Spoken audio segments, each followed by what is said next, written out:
Today we'll go for a question related with profit and loss.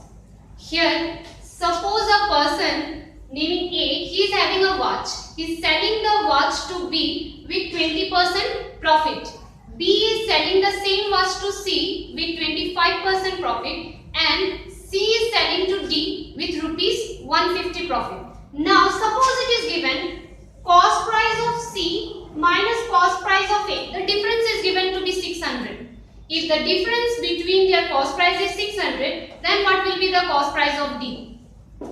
Now this is a question which is where question came in the SBI exam. So we will just go for a shortcut. How can we deal with this question? Now you can see that all the questions here percentage are given. Now we can compare the beginning percentage. The first percentage is compared with the cost price of A. So we are considering the cost price of A to be 100. Now it is given A is selling the watch to B with 20% profit.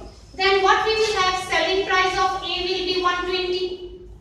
Now A is selling to B. So obviously this will be the cost price of B. Now B is selling the same thing to C with 25% profit. Now 25% means it is 1/4. This 1/4 is going upon the cost price of B. So 1/4 of 120, that means it will be obviously 30 rupees profit. That means the selling price of B will be 150.